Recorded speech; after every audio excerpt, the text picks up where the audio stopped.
إن الحمد لله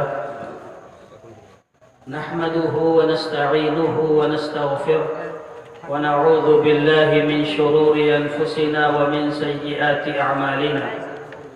من يهدئ الله فلا مضل له ومن يضلل فلا هادئ له، وأشهد أن لا إله إلا الله وحده لا شريك له، وأشهد أن محمدًا عبده ورسوله.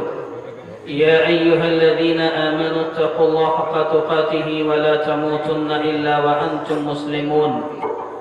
يا أيها الناس اتقوا ربكم الذي خلقكم من نفس واحدة وخلق منها زوجها وبث منهما رجالا كثيرا ونساء، واتقوا الله الذي تساءلون به والأرحام إن الله كان عليكم رقيبا.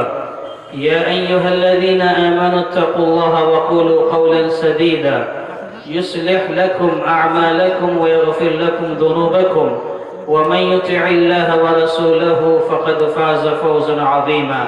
أما بعد، فإن خير الحديث كتاب الله، وخير الهدي هدي محمد صلى الله عليه وسلم، وشر الأمور محدثاتها، وكل محدثة بدعة، وكل بدعة ضلالة، وكل ضلالة في النار.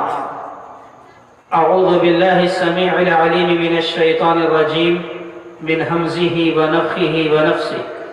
بسم الله الرحمن الرحيم. كنتم خير أمة أخرجت للناس تأمرون بالمعروف وتنهون عن المنكر. اسٹیج پر تشریف فرما معزز و موقر علماء کرام، بزرگان دین، ذمہ داران جمعیت و جماعت، بزرگوں، نوجوان دوستوں اور ساتھیوں، پردہ نشین ماں اور بہنوں، ساری تعریفیں، حمد و ثنا، عظمت و بڑائی، کبریائی اس اللہ رب العالمین کے لیے لائق و زیبا اور سزاوار ہے جو خالق کائنات اور مالک ارض و سما ہے۔ اس کے بعد بے شمار درود و سلام نازل ہو ہم سب کے آخری نبی احمد مجتبی محمد مصطفیٰ صلی اللہ علیہ وسلم کی ذات گرامی پر، جن کی مختلف کوششوں کے نتیجے میں ہم تک دین اسلام پہنچا۔ محترم بھائیوں، قبل اس کے کہ میں اپنی بات شروع کروں، اپنی خوشی کا اظہار کرنا چاہتا ہوں کہ آج آپ کے اس علاقے میں، غالباً جس کا نام اسلام پور ہے، آج کا یہ پروگرام جس مناسبت سے رکھا گیا ہے وہ ایک مسجد کی تعمیر و ترقی ہے، توسیع ہے۔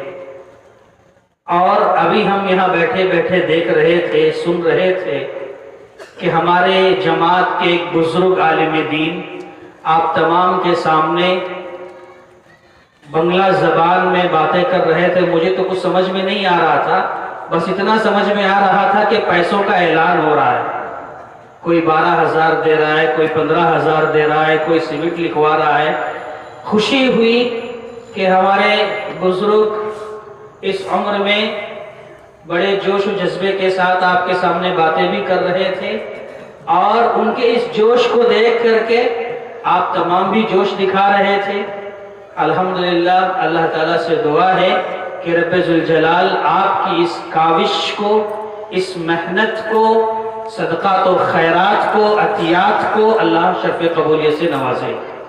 اور اس بات کو یاد رکھیے، یہاں میں کہتے چلوں کہ یقیناً جن کے پاس مال ہے، جو مالدار ہیں، وہ اللہ تبارک و تعالیٰ کے پاس بہت بڑے انعام کے مستحق ہیں۔ آپ کو معلوم ہونا چاہیے کہ اللہ کے نبی محمد رسول اللہ صلی اللہ علیہ وسلم کے پاس کچھ ایسے صحابہ کرام آئے تھے جو غریب تھے، ان کے پاس مال نہیں تھا۔ اللہ کے نبی صلی اللہ علیہ وسلم کے پاس آئے اور انہوں نے کہا، اے اللہ کے نبی، ہمیں ایک پریشانی ستا رہی ہے، ایک تکلیف ہے جو ہمیں پریشان کر رہی ہے۔ اللہ کے نبی صلی اللہ علیہ وسلم نے پوچھا کیا تکلیف ہے؟ کہا اللہ کے نبی ہم غریب ہیں اور ہمارے کچھ صحابہ جو مالدار ہیں وہ مال خرچ کرتے ہیں اللہ کے راستے میں، تو نیکیوں میں وہ ہم سے آگے بڑھتے چلے جا رہے ہیں۔ کیا مطلب؟ ہم غریب وہ مالدار، نماز ہم بھی پڑھتے ہیں وہ مالدار صحابہ بھی پڑھتے ہیں، روزے ہم بھی رکھتے ہیں وہ مالدار صحابہ بھی رکھتے ہیں، یہاں تک تو ہم لوگ برابر سرابر ہیں نیکیوں میں، لیکن اے اللہ کے نبی وہ مالدار صحابہ یا جن کے پاس مال ہے، جیسا بھی جتنا بھی مال ہے وہ مال اللہ کے راستے میں خرچ کر کے ہم سے نیکیوں میں سبقت کر رہے ہیں، آگے بڑھ رہے ہیں، اے اللہ کے نبی ہمیں یہ دیکھا نہیں جا رہا ہے۔ یہاں دیکھو ایک بات، صحابہ اکرام کے اندر نیکیوں میں مقابلہ کرنے کا کیسا جذبہ تھا، کیسا جذبہ تھا۔ اللہ کے نبی صلی اللہ علیہ وسلم نے کہا دیکھو اگر تم چاہتے ہو کہ ان کی نیکیوں تک پہنچو تو میں تمہیں کچھ اذکار بتاتا ہوں، سبحان اللہ، الحمدللہ، اللہ اکبر، یہ جا کر پڑھا کرو تو جو مالدار صحابہ مال خرچ کر کے نیکی کما رہے ہیں تم یہ اذکار کر کے نیکی کما لو گے۔ یہ صحابہ خوشی خوشی گھر پہنچے اور ذکر و اذکار کرنے لگے، نمازوں کے بعد اس کا اہتمام ہونے لگا۔ آہستہ آہستہ یہ بات پھیلتی چلی گئی اور یہ خبر کہاں تک پہنچی؟ مالدار صحابہ تک پہنچی۔ وہ مالدار صحابہ جو مال خرچ کر کے ان غریب صحابہ سے نیکیوں میں آگے بڑھ رہے تھے تو ان تک بھی بات پہنچ گئی، تو وہ صحابہ بھی ان غریب صحابہ کی طرح ذکر و اذکار کرنے لگے، سبحان اللہ کہنے لگے، الحمدللہ کہنے لگے۔ تو یہ مالدار صحابہ بھی جب کہنے لگے تو جو غریب صحابہ تھے ان کو پھر پریشانی شروع ہو گئی کہ یہ پھر ہم سے نیکیوں میں آگے بڑھنے لگے۔ پھر یہ بھاگے بھاگے اللہ کے نبی محمد رسول اللہ صلی اللہ علیہ وسلم کے پاس آئے اور کہتے ہیں اے اللہ کے نبی صلی اللہ علیہ وسلم، جس بات کا ڈر تھا وہی ہوا۔ کیا ہوا؟ وہ مالدار صحابہ پھر آگے بڑھنے لگے ہیں، وہ بھی سبحان اللہ الحمدللہ کہنے لگے، وہی ڈر جو تھا وہ ابھی وہ قائم ہے۔ اللہ کے نبی صلی اللہ علیہ وسلم نے اس وقت کیا کہا جانتے ہیں؟ یہی مجھے بتانا تھا۔ آپ نے فرمایا ذالک فضل اللہ یؤتیہ من یشاء، اے میرے صحابہ یہ اللہ کا فضل ہے، اللہ جس کو دینا چاہتا ہے، جتنا دینا چاہتا ہے دیتا ہے۔ تو میرے بھائی جو مالدار ہیں، صاحب حیثیت و ثروت ہیں، یاد رکھیں اللہ کی طرف سے ان کو یہ خاص انعام ہے، خاص عطیہ ہے، تحفہ ہے جو اللہ کے راستے میں دیتے ہیں۔ یاد رکھو اگر یہ مالدار نہ ہوتے تو ہمارے مدارس نہیں چلتے، اگر یہ مالدار نہ ہوتے ہماری مساجد تعمیر نہیں ہوتی، اگر یہ مالدار نہ ہوتے تو بیواؤں، مسکینوں، یتیموں، مجبوروں، بے سہاروں کا پیٹ نہیں بھرتا۔ یہ مالدار ہیں جن کی وجہ سے آج سارے کام آسان ہو رہے ہیں، سارے مسائل حل ہو رہے ہیں اور یہ مسجدیں تعمیر ہوتی ہیں، مدرسے تعمیر ہوتے ہیں، یتیم بچے پڑھتے ہیں، کامیاب ہوتے ہیں انہی مالداروں کے مال کی وجہ سے۔ تو میرے بھائی یقین مانیے آپ لوگوں نے جو کچھ خرچ کیا ہے یہ کوئی ضائع ہونے والی چیز نہیں ہے۔ اللہ تعالیٰ کے پاس انشاءاللہ بے حد و حساب آپ کو ملے گا اللہ کے فضل و کرم سے۔ ہم اللہ سے دعا کرتے ہیں کہ جن لوگوں نے بھی جو کچھ حصہ لیا ہے، مدد کی ہے اور آئندہ بھی کریں گے انشاءاللہ، اللہ سب کے اس حسنات کو قبول فرمائے، ان کے صدقات و خیرات کو قبول فرمائے۔ آمین تو بولو یار، لگتا ہے قبول نہیں کرنا چاہتے ہو، ایسا لگتا ہے کہ بس دے کر کے خاموش ہو جانے والے لوگ ہیں۔ آمین بولو، اللہ سے قبولیت کی دعا بھی کرنا چاہیے۔ دعا کرو کہ اللہ تعالیٰ ہمارے حسنات کو، صدقات و خیرات کو قبول فرمائے۔ اب آئیے ہم اور آپ اپنے موضوع پر آتے ہیں۔ مجھے آج آپ کے سامنے جس موضوع پر بات کرنی ہے یا میں نے جو سوچا ہے، میں بہت پریشان تھا کہ آپ لوگوں کے سامنے کس موضوع پر بات کی جائے۔ میں نے بہت ساری باتیں لوگوں سے پوچھوائی بھی، کہلوائی بھی، کس پر بولنا ہے۔ تو بہرحال باتیں ایسی آئی کہ مولا آپ جو بہتر سمجھتے ہیں کہیں۔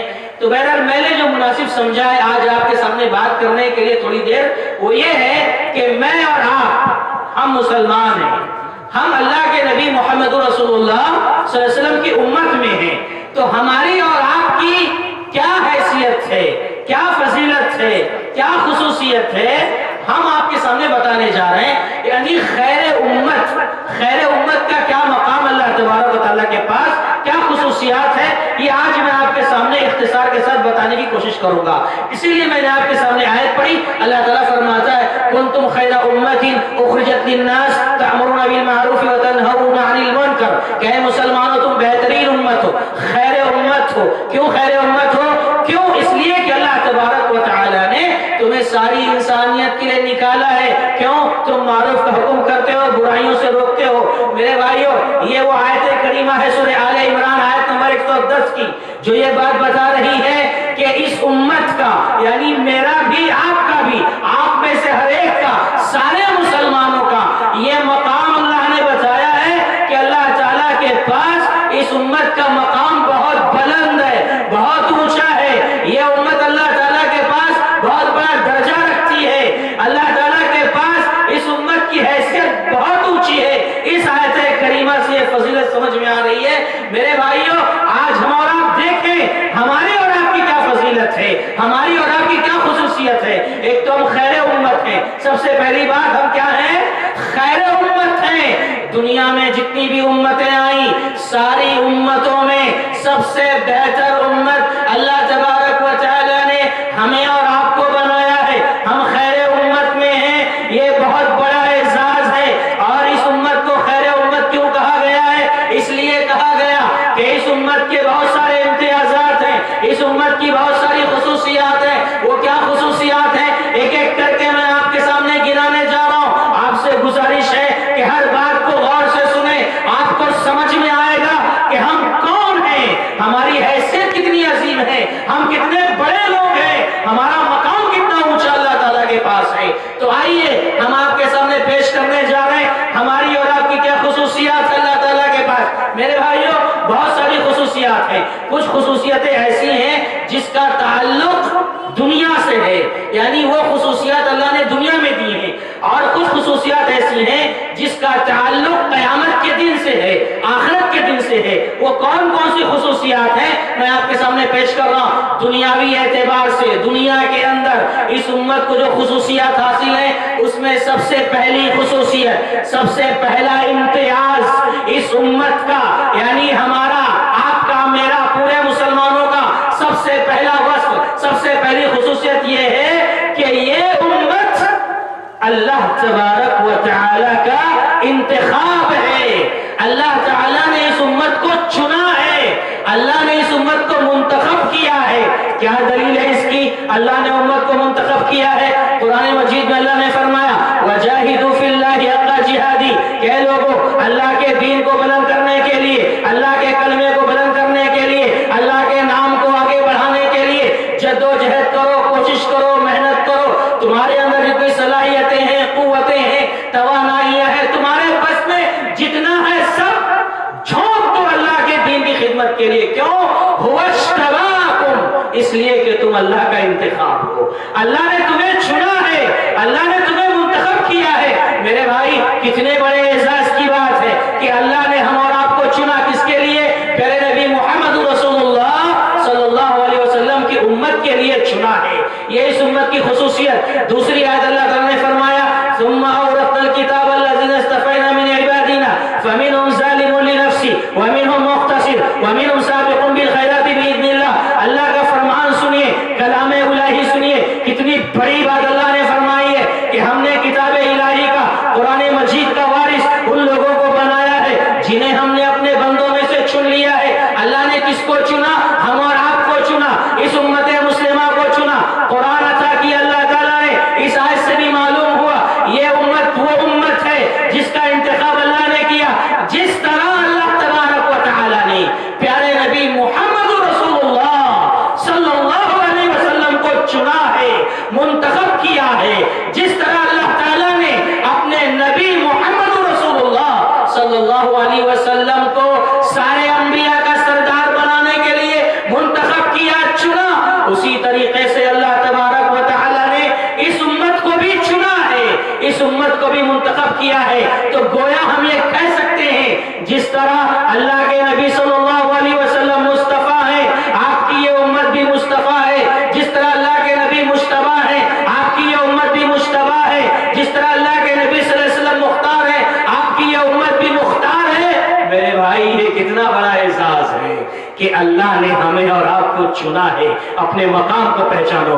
دوسری خصوصیت جس کا تعلق دنیا سے ہے وہ یہ ہے کہ جس طرح سے پیارے نبی صلی اللہ علیہ وسلم کا تذکرہ پچھلی آسمانی کتابوں میں ہوا،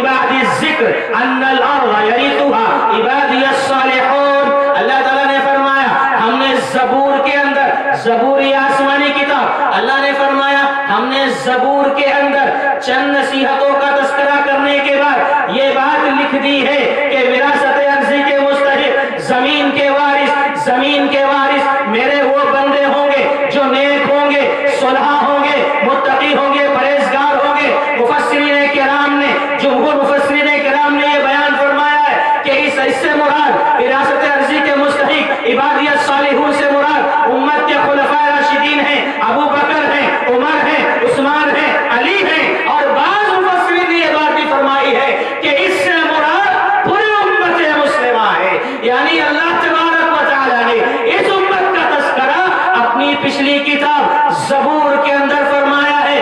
یہ اس امت کا امتیاز ہے، یہ اس امت کی فضیلت ہے، یہ خیر امت کا مقام ہے کہ اللہ تبارک و تعالیٰ نے اس امت کے دنیا میں آنے سے پہلے ہی اس امت کا تذکرہ زبور میں کیا، پچھلی آسمانی کتاب میں کیا.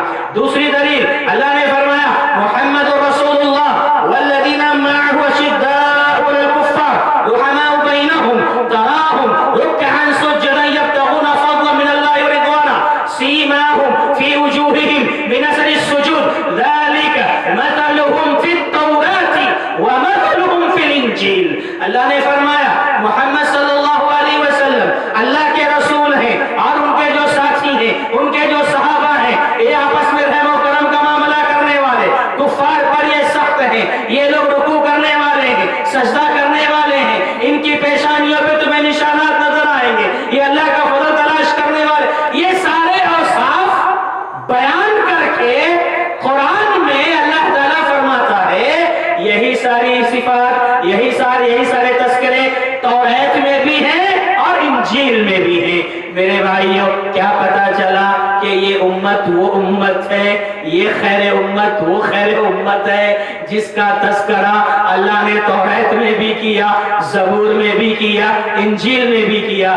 میرے بھائی ذرا اپنے مقام و مرتبے کو سمجھو، کتنا بڑا مرتبہ اللہ نے دیا ہے کہ ہمارا تذکرہ اللہ نے آسمانی کتابوں میں کیا ہے. جس طرح پیارے نبی محمد رسول اللہ صلی اللہ علیہ وسلم کا تذکرہ پچھلی آسمانی کتابوں میں ہوا، اسی طریقے سے ہمارا اور آپ کا تذکرہ پچھلی آسمانی کتابوں میں ہوا. اسی طریقے سے اس امت کا ایک امتیاز یہ بھی ہے، اس امت کی خصوصیت یہ بھی ہے کہ انبیاء کے بعد، انبیاء و رسول کے بعد اس روئے زمین پر اگر سب سے عظیم انسان کوئی ہے تو اسی امت کا ایک فرد ہے، اور وہ کون ہے؟ صدیق اکبر ہیں، ابو بکر رضی اللہ تعالی عنہ ہیں، جو نبی صلی اللہ علیہ وسلم کے خلیفہ اول ہیں، افضل البشر بعد الانبیاء.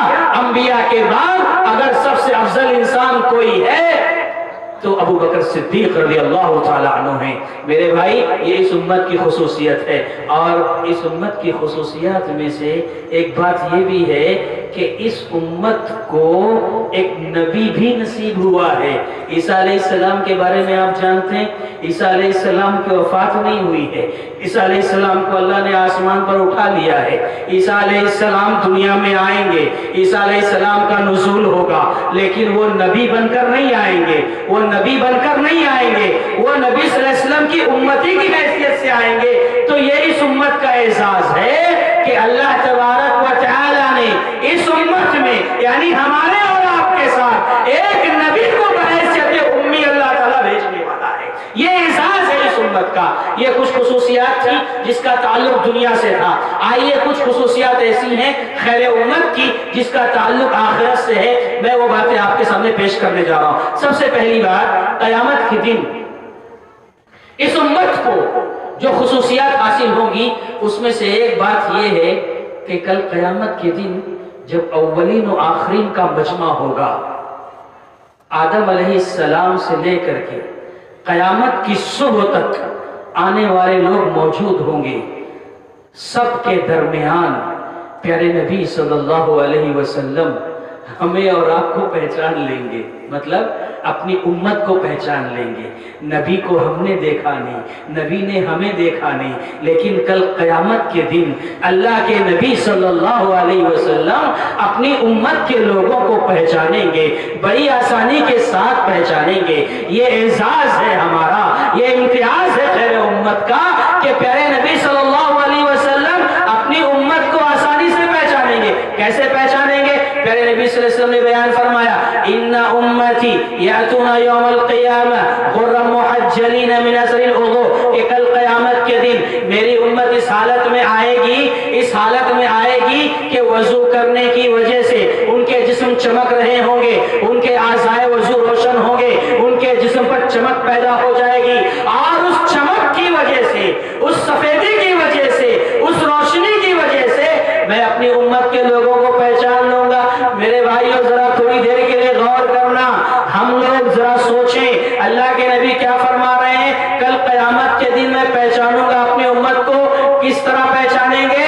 وہ وضو کریں گے، وضو کی وجہ سے ان کے وضو کے نشانات چمکیں گے، اس طرح اللہ کے نبی پہچانیں گے۔ تو وضو کون کرتا ہے؟ جو 5 وقتہ نماز پڑھتا ہے وہ وضو کرتا ہے، جو نماز نہیں پڑھتا وہ وضو نہیں کرتا، اور جو وضو نہیں کرے گا وہ بے وضو رہے گا، اور جو بے وضو رہے گا کل قیامت کے دن اس کے اعضاء نہیں چمکیں گے اور پیارے نبی اسے پہچان نہیں پائیں گے۔ یہ کتنی بڑی بات ہے! ہم میں سے وہ مسلمان جو اپنے آپ کو نماز سے دور رکھتے ہیں، جو اپنے آپ کو عبادتوں سے دور رکھتے ہیں، وضو وغیرہ سے اپنے آپ کو دور رکھتے ہیں، ذرا سوچے تو صحیح ہو، سمجھے تو صحیح ہو کہ کل قیامت کے دن کیا حشر ہوگا ان کا، کیا انجام ہوگا ان کا کہ اللہ کے نبی انہیں پہچانیں گے نہیں۔ میرے بھائی یہ بہت بڑے اعزاز کی بات ہے، بہت بڑے شرف کی بات ہے کہ پیارے نبی صلی اللہ علیہ وسلم ہمارے اعضائے وضو کو وضو کی وجہ سے پہچانیں گے۔ اللہ تعالیٰ سے دعا کرو اللہ ہم سب کو نماز کی توفیق عطا فرمائے، اللہ ہم سب کو باوضو بنائے۔ اور میرے بھائی باوضو ہونا کتنی بڑی سعادت کی بات ہے۔ سعودی عرب کا ایک واقعہ پیش آیا، کسی نماز کا غالباً وقت تھا یا کوئی اور بات تھی، تو کسی صاحب نے کہا میں وضو کر کے آتا ہوں، تو صاحب نے کہا کہ مسلمان اور بے وضو ہو ایسا کیسے ہو سکتا ہے؟ مسلمان ہو اور وہ بے وضو ہو یہ ممکن نہیں ہے۔ یعنی صحیح مسلمان، سچا مسلمان وہ ہوتا ہے کہ جب بھی اس کا وضو ٹوٹتا ہے فوراً وہ وضو کر لیتا ہے۔ ایک مسلمان اس کی پہچان یہ ہوتی ہے وہ ہمیشہ باوضو ہوتا ہے، ہمیشہ باوضو ہوتا ہے۔ اور آج دیکھو ہماری حالت کیا ہے، ہماری مسجدوں میں نکاح ہوتے ہیں، کتنے مسلمان باہر کھڑے رہتے ہیں، مسجد میں آتے نہیں نکاح پڑھانے کے لیے، نکاح پڑھنے کے لیے۔ کیوں؟ ہم پاک نہیں ہیں، استنجا صحیح نہیں ہوا ہے، ہم ناپاک ہیں، نعوذ باللہ۔ بات ہو رہی ہے وضو کی، ایک مسلمان ہمیشہ باوضو ہوتا ہے، لیکن یہاں افسوس کا مقام ہے کہ مسلمان پاک ہی نہیں ہوتا تو وضو تو دور کی بات ہے۔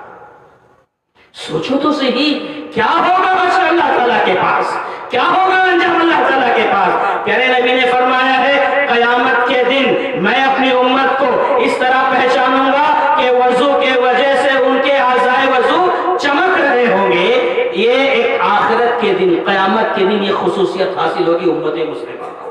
ایک اور بات، اس امت کو جو خصوصیات حاصل ہوگی قیامت کے دن، اس میں ایک چیز یہ بھی ہے کہ کل قیامت کے دن یہ امت، اللہ اکبر کتنی بڑی بات ہے، یہ امت یعنی ہم اور آپ کس کے حق میں؟ انبیاء کے حق میں گواہی دیں گے۔ انبیاء کے حق میں میرے بھائی، انبیاء کے حق میں شہادت دینے والے ہیں۔ کیسے؟ اللہ تعالیٰ فرماتا ہے سورہ بقرہ کی آیت ہے وَكَذَلِكَ جَعَلْنَاكُمْ أُمَّةً وَسَطًا لِتَكُونُوا شُهَدَاءَ عَلَى النَّاسِ وَيَكُونَ الرَّسُولُ عَلَيْكُمْ شَهِيدًا، کہ ہم نے آپ کو امت وسط بنایا ہے تاکہ تم لوگوں پر گواہ بنو اور رسول تم پر گواہ بنے۔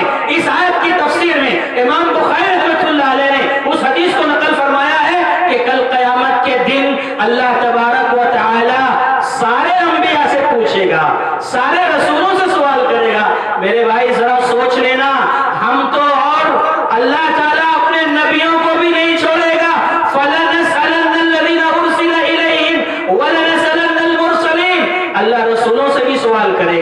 مثال کے طور پر نوح علیہ السلام کو اللہ لائے گا، نوح علیہ السلام سے پوچھے گا اے نوح میں نے تمہیں دنیا میں بھیجا تھا، کیا تم نے میرا پیغام میرے بندوں تک پہنچایا؟ نوح علیہ السلام کہیں گے اے اللہ میں نے تیرے بندوں کو تیرا پیغام پہنچا دیا ہے، اے اللہ میں نے 1 سال 2 سال نہیں 950 سال تک تیری امت تک تیرے بندوں تک تیرا پیغام پہنچایا ہے، اے اللہ 950 سال تک پہنچایا، اے اللہ رات میں بھی پہنچایا، دن میں بھی پہنچایا، اے اللہ خلوت میں بھی پہنچایا، جلوت میں بھی پہنچایا، اے اللہ انفرادی طور پر بھی پہنچایا، اجتماعی طور پر بھی پہنچایا، اے اللہ میں نے تیرے بندوں تک تیرا پیغام پہنچا دیا ہے۔ میرے بھائی یاد رکھنا قیامت کا دن یہ وہ دن ہوگا جس دن اللہ تبارک و تعالی غصے میں ہوگا، اور یہ ایسا غصہ ہوگا کہ اللہ تعالیٰ اس سے پہلے کبھی ایسا غصے میں نہ آیا ہوگا، نہ اس کے بعد اللہ کبھی غصے میں ویسا آئے گا۔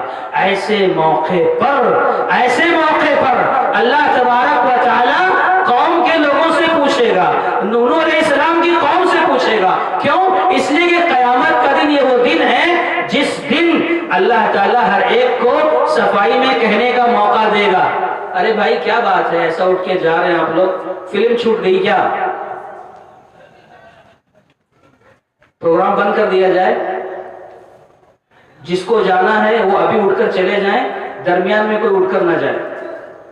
جس کسی کو جانا ہے وہ ابھی اٹھ کر چلے جائیں۔ یہاں 10 لوگ بھی رہیں گے انشاءاللہ ہم ان کے ساتھ خطاب کریں گے، لیکن یہ درمیان سے اٹھ کر جانا مجلس کے آداب کے خلاف ہے۔ جس کسی کو اٹھنا ہے ہم آپ کو 2 منٹ کا وقت دے رہے ہیں، اٹھ کے چلے جائیے، لیکن جب تقریر شروع ہو تو درمیان سے اٹھ کر نہیں جانا، یہ ادب کے خلاف ہے۔ میری اپنی بات نہیں کر رہا ہوں، کوئی بھی خطیب اگر خطاب کر رہا ہو تو درمیان سے اٹھنا بہت بڑا عیب ہے، ادب کے خلاف ہے۔ خطیب ڈسٹرب ہو جاتا ہے، آپ کے سامنے جو بات کرنی ہوتی ہے وہ بات منتشر ہو جاتی ہے۔ بہرحال کل قیامت کے دن اللہ تبارک و تعالیٰ کے سامنے یہ امت انبیاء کے حق میں گواہی دے گی، انبیاء کے حق میں شہادت دے گی۔ سبحان اللہ، نوح علیہ السلام سے اللہ تعالیٰ جب پوچھے گا اے نوح کیا تم نے میرا پیغام میرے بندوں تک پہنچا دیا ہے؟ نوح علیہ السلام کہیں گے ہاں اللہ میں نے پہنچا دیا ہے۔ تو یہ قیامت کا دن وہ دن ہوگا جس دن اللہ تبارک و تعالیٰ ہر ایک کو صفائی میں کہنے کا موقع دے گا۔ نوح علیہ السلام کی قوم سے پوچھے گا اے قوم نوح بتاؤ کیا میرا نبی تم تک آیا تھا، تمہارے پاس پیغام لے کر آیا تھا؟ تو نوح علیہ السلام کی قوم فوراً انکار کرے گی اور کہے گی نہیں اللہ ہمارے پاس کوئی نبی نہیں آیا، ہمارے پاس کوئی پیغام پہنچانے نہیں آیا۔ اللہ اکبر!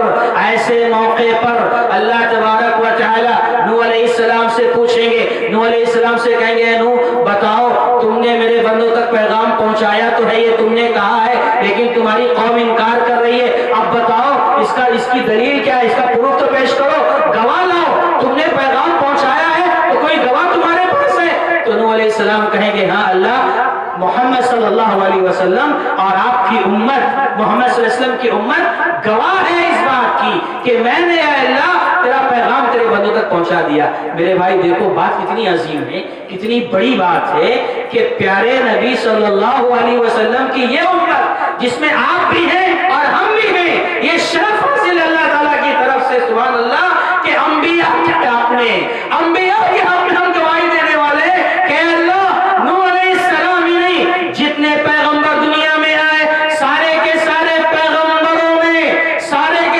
پیغمبروں نے تیرا پیغام تیرے بندوں تک پہنچا دیا ہے۔ یہ ایک اعزاز اس امت کو حاصل ہوگا قیامت کے دن۔ اسی طریقے سے ایک اور خصوصیت اس امت کو یہ بھی حاصل ہوگی میرے بھائی قیامت کے دن کہ کل قیامت کے دن اس امت کو اللہ کے نبی صلی اللہ علیہ وسلم کی شفاعت نصیب ہوگی، سفارش نصیب ہوگی۔ میرے بھائی میں جانتا ہوں اس بات کو کہ بات بہت ہو چکی ہے، تاخیر ہو چکی ہے، اس لیے میں اپنے موضوع کو سمیٹنے کی کوشش کر رہا ہوں، زیادہ دیر آپ کے سامنے نہیں رہوں گا۔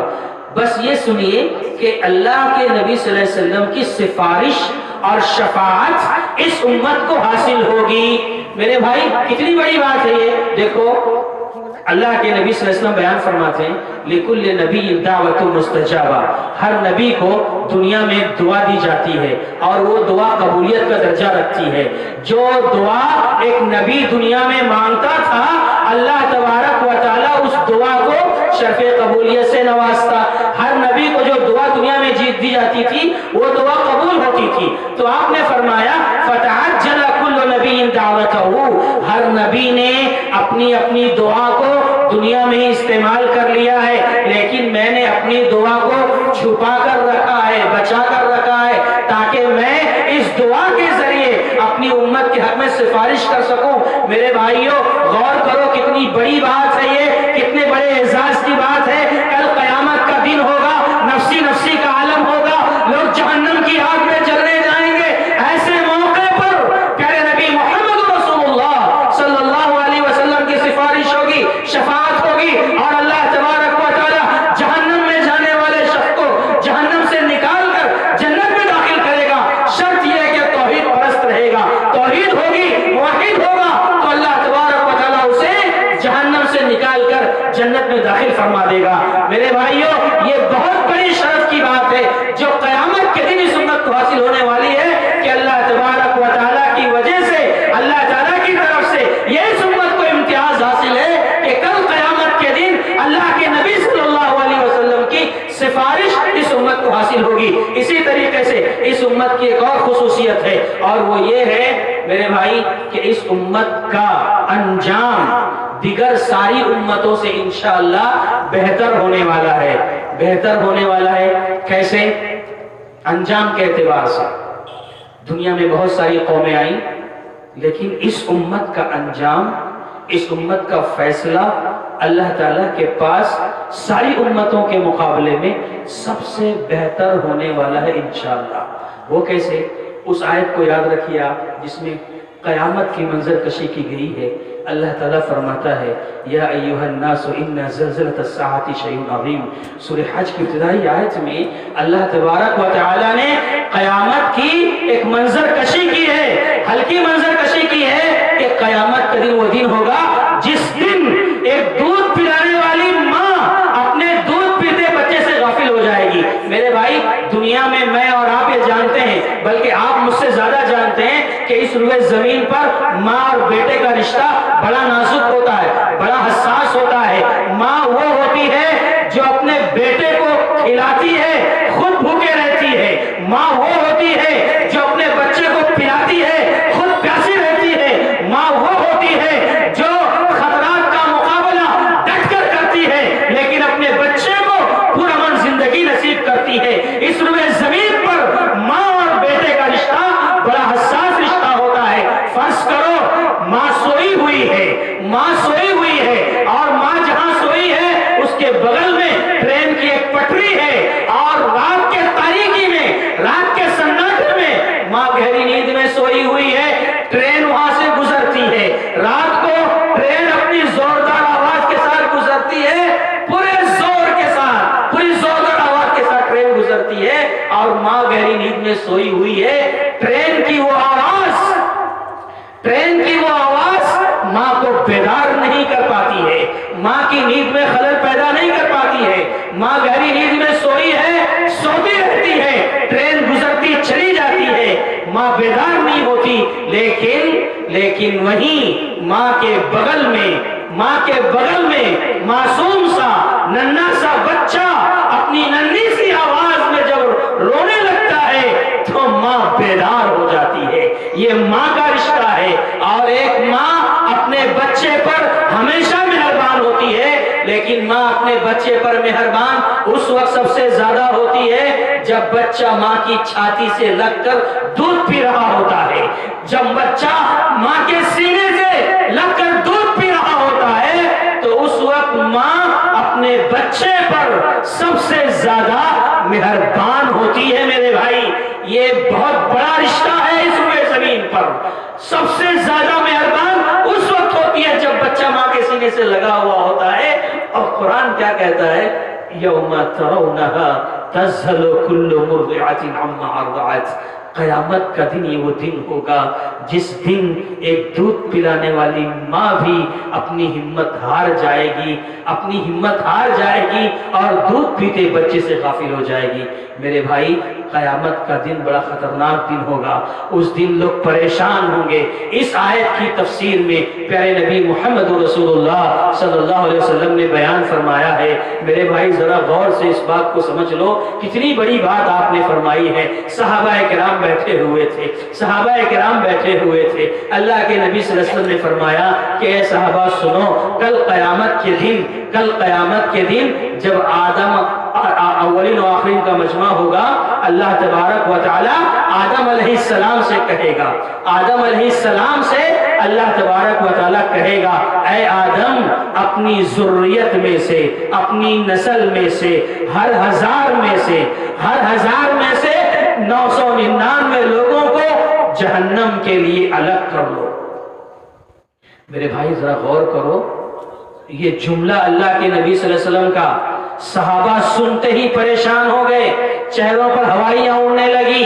آپ نے فرمایا اللہ تعالیٰ کا یہ اعلان ہوگا، آدم علیہ السلام سے اللہ کہے گا، اے آدم سنو، ہر ہزار میں سے 999 لوگوں کو جہنم کے لیے الگ کرو۔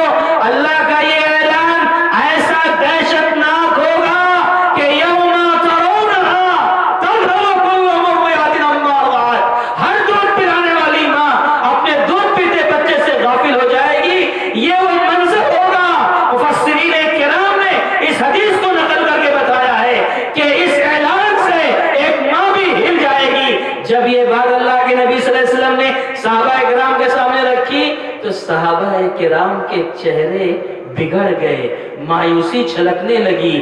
اللہ کے نبی صلی اللہ علیہ وسلم نے دیکھا کہ صحابہ کرام پریشان ہو گئے تو آپ نے فرمایا، اے میرے صحابہ تم پریشان مت ہو، یقیناً اللہ کا اعلان ہے ہر ہزار میں سے 999 جہنم میں جائیں گے، صرف ایک جنت میں جائے گا۔ تو آپ نے فرمایا، اے میرے صحابہ سنو، ہزار میں سے 999 جو جہنم میں جانے والے ہیں ان کی اکثریت یاجوج ماجوج کی ہوگی، ان کی اکثریت یاجوج ماجوج کی ہوگی۔ اور آپ نے فرمایا آگے بڑھ کر کے کہ اللہ تبارک و تعالی نے جو جنت بنائی ہے اس جنت میں میری امت کے لوگ 1/4 ہوں گے، یعنی 1/4 حصہ ہوں گے۔ جنت کے 4 حصے، اس میں سے ایک حصہ میری امتیوں سے بھرا ہوگا۔ صحابہ کرام کو تھوڑا سا اطمینان نصیب ہوا۔ پھر آگے بڑھ کر کے اللہ کے نبی صلی اللہ علیہ وسلم نے فرمایا، نہیں ہے میرے صحابہ، مجھے اللہ کی ذات سے پوری امید ہے کہ جو جنت اللہ نے بنائی ہے میری امت جنت میں 1/3 ہوگی، یعنی جنت کے 3 حصے ہوں گے، ایک حصہ میری امت سے بھرا ہوگا، 2 حصے میں باقیہ دوسرے لوگ ہوں گے۔ پھر صحابہ کرام کو تھوڑا اطمینان ہوا۔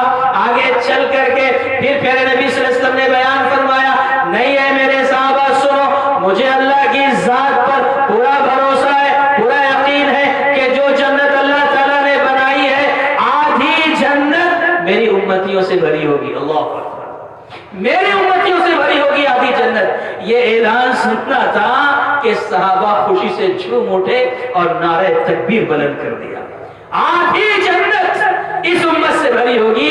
میرے بھائی یہ مقام ہے اس امت کا، یہ اعزاز ہے اس امت کا کہ اللہ تعالیٰ اس امت کا انجام بہت بہتر کرنے والا ہے انشاءاللہ۔ اور ایک بات، ایک حدیث اور سناتا ہوں آپ کو اس حیثیت سے کہ اس امت کی کتنی بڑی خصوصیت ہے۔ پیارے نبی محمد رسول اللہ صلی اللہ علیہ وسلم بیان فرماتے ہیں کہ اوتیت 70,000 من امتی یدخلون الجنت بغیر حساب۔ آپ نے فرمایا اللہ تعالیٰ نے میری امت میں 70,000 افراد ایسے پیدا فرمائے ہیں، 70,000 افراد ایسے پیدا فرمائے ہیں جن سے کوئی سوال نہیں ہوگا، کوئی جواب نہیں ہوگا، حساب و کتاب نہیں ہوگا، وہ ڈائریکٹ جنت میں چلے جائیں گے۔ سبحان اللہ، کتنی بڑی بات، کتنی سعادت کی بات ہے کہ 70,000 افراد اس امت میں ایسے دیے گئے جو بغیر حساب کتاب کے جنت میں داخل کر دیے جائیں گے۔ آپ سوچو، خوشی کی بات ہے کہ نہیں خوشی کی بات ہے؟ کتنی بڑی بات ہے اس امت کے لیے کہ بغیر حساب کتاب کے کوئی سوال جواب نہیں، سیدھا جنت۔ صلی اللہ علیہ وسلم کو یہ تعداد کم معلوم ہوئی، 70,000 کی تعداد کم معلوم ہوئی۔ آپ نے کہا فاستزدت ربی عز وجل، میں نے اپنے رب سے التجا کی، دعا کی، اے اللہ یہ جو تعداد ہے اس تعداد میں تھوڑا اضافہ کر دیجئے، 70,000 تعداد کم ہے، 70,000 تعداد کم ہے، اس تعداد میں اضافہ کر دیجئے۔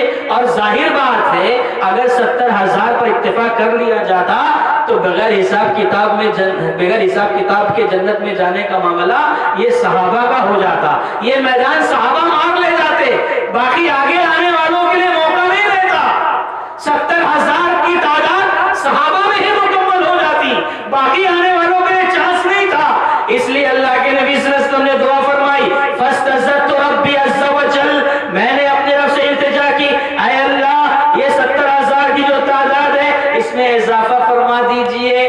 آپ نے کہا اللہ نے میری دعا قبول فرمائی، فزادنی مع کل واحد 70,000، اللہ تبارک و تعالی نے اس طرح دعا قبول فرمائی کہ 70,000 میں سے ہر 1,000 کے ساتھ مزید 70,000 کا اضافہ کر دیا۔ اللہ اکبر! سوچو میرے بھائی، اندازہ لگاؤ کتنے عظیم ہیں آپ لوگ، کتنا بڑا مقام اللہ نے دیا ہے کہ 1,000 ہر 1,000 میں سے 70,000 کا اضافہ ہو گیا۔ اور بیہقی وغیرہ کی روایت میں آتا ہے 300 حسیات، اللہ تعالیٰ 3 لب بھر بھر کے جنت میں داخل کرے گا، اور اللہ کے لب کا شمار نہیں ہے، بغیر حساب کتاب کے اللہ تعالیٰ جنت میں داخل فرمائے گا۔ تو میرے بھائیوں یہ ہے خصوصیات۔ میں نے بڑی تیزی کے ساتھ آپ لوگوں کا خیال کرتے ہوئے کہ رات تاخیر ہو گئی، رات زیادہ ہو چکی ہے، آپ لوگوں کا خیال کرتے بڑی تیزی کے ساتھ میں نے یہ بات بتائی ہے کہ یہ اس امت کی خصوصیت ہے۔ یعنی ہم اور آپ کو یہ اللہ نے مقام دیا ہے، یہ شرف دیا ہے کہ دنیا کے اعتبار سے ہم اللہ کا انتخاب ہیں، ہمارا تذکرہ آسمانی کتاب میں ہوا، اس امت کو وہ فرد ملا جو انبیاء کے بعد سب سے بڑا درجہ رکھتا ہے، اس امت کو ایک نبی ایسا ملا جو امتی ہے، اور قیامت کے دن یہ امت گواہی دے گی، اللہ کے نبی اس امت کو پہچانیں گے، شفاعت ملے گی اس امت کو، اور اس امت کا انجام سب سے بہتر ہونے والا ہے۔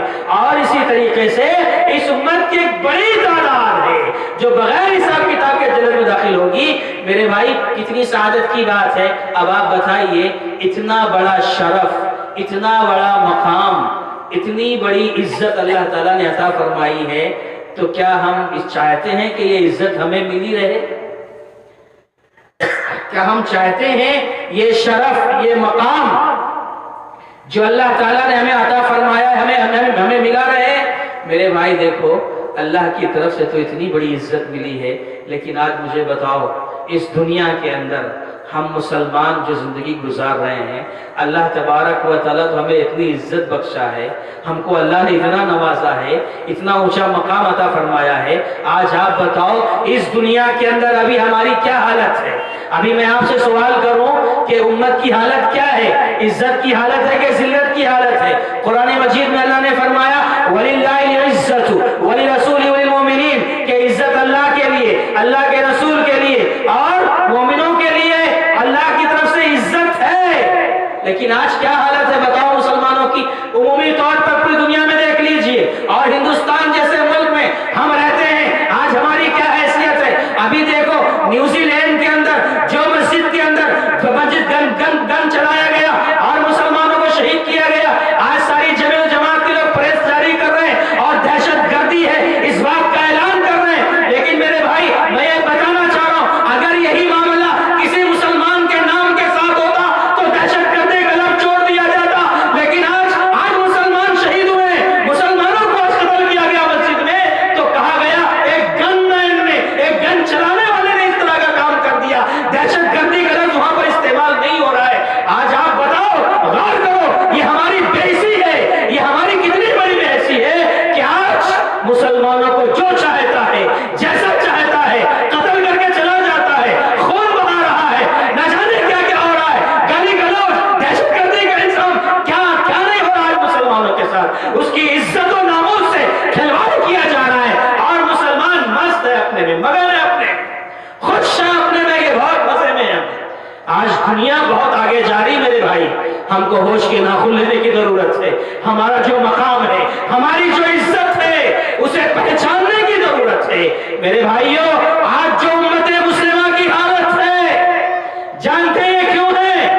آج یہ ذلت جو ہے، آج یہ پسماندگی جو ہمارے اوپر مسلط ہے، کیوں؟ اس کی وجہ معلوم ہے آپ کو؟ اس کی بہت ساری وجوہات ہیں، لیکن ایک جملے میں آپ کو بتاؤں تو یاد رکھو، جب حسن بصری رحمت اللہ علیہ کے پاس، ان کے زمانے میں مسلمان گئے تھے ان کے پاس اور ان سے کہا تھا حسن بصری رحمت اللہ علیہ سے کہ ہمارے درمیان حجاج بن یوسف آ چکا ہے اور یہ حجاج بن یوسف خون کا بازار گرم کیا ہوا ہے، ہم لوگوں کو قتل کر رہا ہے، مسلمانوں کا خون بہا رہا ہے. یہ کس نے کہا؟ مسلمانوں نے جا کر حسن بصری رحمت اللہ علیہ کے سامنے جب یہ جملہ کہا کہ حجاج بن یوسف ہم سب کا خون بہا رہا ہے، تو کیا کہا انہوں نے؟ کہا ما جاء الحجاج الا بذنوبنا، ما جاء الحجاج الا بذنوبنا. یہ جو حجاج آج ہم پر مسلط ہوا ہے، آج ہمارا جو خون بہا رہا ہے، جو قتل خونریزی کا بازار گرم کیا ہوا ہے، اس کو ہم نے دعوت دی ہے، اسے ہم نے بلایا ہے، اسے ہم نے اپنے اوپر مسلط کیا ہے. یہ ہمارے گناہ ہے، یہ ہماری نافرمانیاں ہیں، یہ اللہ تعالیٰ سے ہماری بغاوت ہے، جس کی وجہ سے حجاج جیسا ظالم اور جابر بادشاہ ہم لوگوں پر مسلط ہے اور ہمیں قتل کر رہا ہے. میرے بھائی، یہ کب کی بات ہے؟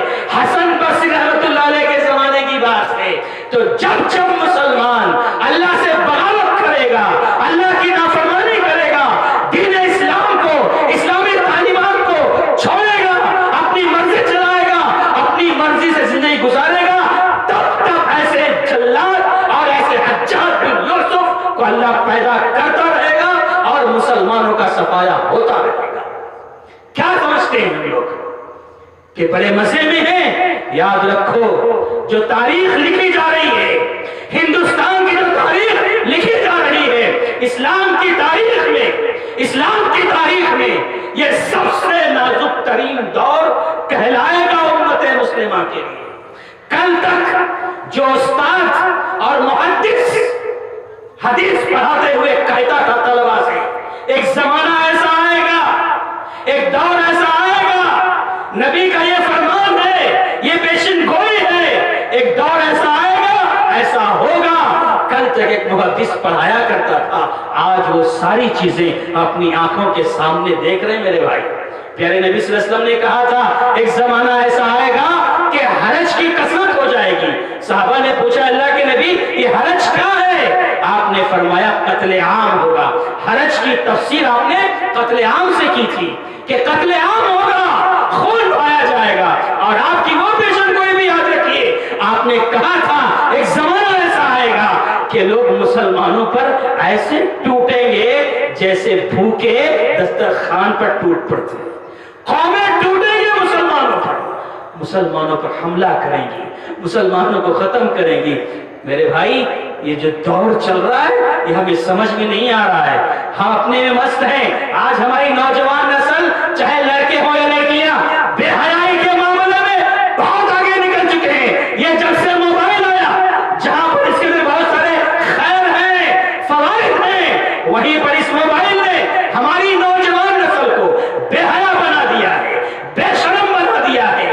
یہ موبائل لے کر کے آج کی نوجوان نسل نہ جانے اس موبائل میں یوٹیوب پر، فیس بک پر، واٹس ایپ پر اور نہ جانے کیسی گندی گندی چیزیں ان ساری چیزوں کے ساتھ دیکھتی ہے، نظر آتی ہے. لیکن آج کی والدین اس پر ہوش کے ناخن نہیں لیتے. آج کے ماں باپ بہت بڑے مجرم ہیں، وہ گنہگار ہیں، وہ جو اپنے بچوں پہ کنٹرول نہیں کرتے، اپنی نوجوان نسلوں کی تربیت نہیں کرتے. آج اس موبائل نے جینا حرام کر دیا ہے. کل تک میاں بیوی کی جو محبت ہوتی تھی، آج وہ محبت موبائل میں چلی گئی ہے. میاں بیوی ایک کمرے میں ہے، میاں اپنا موبائل لے کے دیکھ رہا ہے، بیوی اپنی موبائل لے کے دیکھ رہی ہے، دونوں کا کوئی تعلق ہی نہیں رہ گیا. میرے بھائی حالت بہت نازک سے نازک ترین ہوتے چلے جا رہے ہیں، سنگین سے سنگین ترین ہوتے چلے جا رہے ہیں۔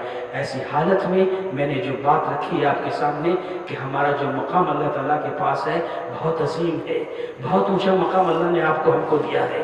ہماری عزت اللہ کے پاس ہے، ہماری شان اللہ کے پاس ہے، ہماری عظمت اللہ تعالیٰ کے پاس ہے۔ اس لیے اس عظمت کو اگر بچانا چاہتے ہو، کھویا ہوا مقام دوبارہ حاصل کرنا چاہتے ہو تو پلٹ آؤ اسلام کی طرف، پلٹ آؤ اسلام کی طرف، رجوع ہو جاؤ اسلام کی طرف۔ اسی اسلام سے تمہیں عزت ملے گی، اسی اسلام سے تمہیں بلندی ملے گی۔ یاد کیجئے اس واقعے کو جب عمر فاروق رضی اللہ تعالیٰ عنہ فلسطین میں داخل ہو رہے تھے، فلسطین میں داخل ہو رہے تھے اور راستے میں ایک ندی پڑ گئی تھی، انہوں نے اپنا جوتا اٹھا کر کاندھے پہ رکھ لیا۔ البدایہ والنہایہ کی روایت ہے، اپنے کاندھے پہ رکھا جوتا۔ ابو عبیدہ بن جراح رضی اللہ تعالیٰ عنہ جو اس وقت کے کمانڈر تھے، انہوں نے کہا امیر المومنین آپ اگر اپنا جوتا اٹھا کر اپنے کاندھے پہ رکھ کر کے اتنی عاجزی کے ساتھ اگر چلیں گے تو یہ شہر والوں کے پاس جو آپ کی عزت ہے وہ عزت ختم ہو جائے گی، آپ کا مقام اور رتبہ دبدبہ ختم ہو جائے گا، آپ کی عزت میں کمی آ جائے گی۔ جانتے ہیں سن کر کیا کہا تھا عمر فاروق رضی اللہ تعالیٰ عنہ نے؟ ایک تاریخی جملہ کہا تھا، اے ابو عبیدہ سنو، اللہ کی قسم ہے جو جملہ تم نے ابھی کہا ہے اگر یہ جملہ کسی اور نے کہا ہوتا تو میں اسے ایسی سزا دیتا کہ قیامت تک کے لیے وہ سزا سبق بن جاتی۔ تو میں اس لیے چھوڑ رہا ہوں کہ پیارے نبی نے فرمایا تھا ابو عبیدہ امین هذه الامہ، ابو عبیدہ اس امت کے امین ہیں، اس لیے عمر نے چھوڑ دیا، کہا جعلتہ نکالا لامت محمد صلی اللہ علیہ وسلم۔ اگر تمہاری جگہ ابو عبیدہ کسی اور نے جملہ کہا ہوتا تو میں اسے ایسی سزا دیتا کہ قیامت تک کے لیے امت محمدیہ کے لیے سبق بن جاتی۔ پھر کیا کہا آپ نے ہمارے فاروق رضی اللہ تعالیٰ عنہ نے؟ سنو میرے بھائی، میں یہی بات بتا کے بات ختم کر رہا ہوں۔ عمر فاروق رضی اللہ تعالیٰ عنہ کے اس جملے سے، اس جملے کو بتا کر بات ختم کر رہا ہوں۔ دوڑ پیچھے کی طرف گردش ایام تو کیا کہا عمر فاروق رضی اللہ تعالیٰ عنہ نے؟ کہا اے ابو عبیدہ سنو، انا کنا اذل قوم، ہم ذلیل قوم تھے، ہم ایسی قوم تھے جن کی سماج میں کوئی عزت نہیں تھی۔ ارے ہم تو اتنے ذلیل تھے کہ ہم ایک معصوم بچی پیدا ہوتی تھی تو اسے بھی زندہ دفن کر دیا کرتے تھے، ہماری کوئی حیثیت نہیں تھی۔ کون کہہ رہا ہے؟ عمر فاروق رضی اللہ تعالیٰ فرما رہے انا کنا ذل قوم، ہم ذلیل قوم تھے، لیکن کیا ہوا؟ فعزنا اللہ بالاسلام، اللہ نے ہمیں اسلام کے ذریعے عزت بخشی ہے، اسلام کے ذریعے عزت بخشی ہے۔ اور ساتھ ہی جملہ بھی کہا جو کوئی شخص اسلام چھوڑ کر کہیں اور عزت تلاش کرے گا، جو کوئی شخص اسلام چھوڑ کر کہیں اور عزت تلاش کرے گا اللہ اسے ذلیل کر دے گا۔ آج کا مسلمان عزت اسلام میں نہیں تلاش کر رہا ہے، عزت مغربی تہذیب میں ڈھونڈ رہا ہے، عزت یہ دنیا کے کلچر میں دیکھ رہا ہے، عزت آج دنیا کی چمک دمک میں دیکھ رہا ہے کہ یہاں عزت ہے۔ اللہ اکبر، الذین یتخذون الکافرین اولیاء من دون المؤمنین، کچھ لوگ ایسے ہیں جو مسلمانوں کو چھوڑ کر غیر مسلموں کے سامنے جا کر ان سے دوستی کا ڈھنڈورا پیٹتے ہیں۔ کیوں؟ ایبتغون عندہم العزہ، کیا یہ لوگ سمجھتے ہیں کہ انہیں ان کے پاس جا کر عزت ملے گی؟ عزت ملے گی؟ اللہ کا سوال ہے۔ آج ہم عزتیں کہاں کا تلاش کر رہے ہیں؟ میرے بھائیوں بس یہی بات کہنا چاہ رہا ہوں کہ اگر ہم چاہتے ہیں کہ ہمارا کھویا ہوا مقام حاصل ہو، کھوئی ہوئی عزت حاصل ہو، تو اس کا ایک ہی راستہ ہے کہ ہم اسلام کی طرف آ جائیں، اسلام کی طرف پلٹیں۔ اللہ کی مخالفت، نبی کی مخالفت ہم سب کو تباہ کر رہی ہے، برباد کر رہی ہے۔ ایک مخالفت کی وجہ سے جانتے ہیں آپ جیتی ہوئی جنگ ہارے تھے صحابہ کرام نے۔ اللہ کے نبی نے کہا تھا عبداللہ بن جبیر سے کہ جبل رومات سے ہٹنا نہیں، 50 تیر انداز صحابہ تھے۔ آپ نے کہا تھا جنگ احد میں اے عبداللہ دیکھو اگر ہمارے جسموں کو پرندے نوچ نوچ کر کھا رہے ہیں تب بھی تم لوگ وہاں سے ہٹنا نہیں۔ لیکن صحابہ کو جیت حاصل ہو گئی، مال غنیمت لوٹنے لگے، تو صحابہ کو سمجھ میں آیا ہم تو جنگ جیت چکے ہیں، سب لوگ میدان چھوڑ کر بھاگنے لگے۔ عبداللہ بن جبیر نے کہا کہ نہیں، اللہ کے نبی نے منع کیا ہے مت چھوڑو اپنی جگہ، لیکن صحابہ سے غلطی ہو گئی، ایک خطا ہو گئی اور وہ چھوڑ کر چلے آئے۔ پیچھے سے خالد بن ولید جو بھی مسلمان نہیں ہوئے تھے، مسلمانوں پر حملہ کر دیا، جیتی ہوئی جنگ مسلمان صحابہ ہار گئے، کئی صحابہ شہید ہوئے۔ ایک چھوٹی سی مخالفت کی سزا صحابہ کرام کو ملی، آپ کو 10 شہید ہوئے، آپ کا سر پھٹ گیا، یہ سارے معاملات دیکھنے میں آئے ایک مخالفت کی وجہ سے۔ اور ہم نہ جانے دن اور رات میں نبی کی، اللہ کی کتنی مخالفت کرتے ہیں، تو ہمیں عزت کہاں سے ملے گی؟ اس لیے میرے بھائی، اگر ہم چاہتے ہیں کہ جو باتیں کہی گئی ہماری خصوصیات کے حوالے سے، ہمارے مقام و مرتبے کے حوالے سے، اگر ہم چاہتے ہیں یہ خصوصیات ہمیں حاصل رہیں، ہمیں دنیا میں بھی ملے اور آخرت میں بھی ملے، تو ہمیں اسلام کو پوری طریقے سے اختیار کرنا پڑے گا، اور ہماری جو ذمہ داری اللہ تعالیٰ نے ڈالی ہم پر، وہ ہمیں پوری طرح سے ادا کرنا ہوگا۔ میرے بھائیوں، میں بس انہی چند کلمات پر، انہی باتوں پر معذرت کے ساتھ گفتگو ختم کر رہا ہوں کہ بڑی خوشی ہے کہ جو لوگ بیٹھے تھے بیٹھے رہ گئے، جن کو جانا تھا چلے گئے، لیکن ایک بات یاد رکھیں، میں نے درمیان میں جو بات کہی ہے کہ میں نے آپ کو ایک ادب سکھایا ہے، ایک اصول سکھایا ہے۔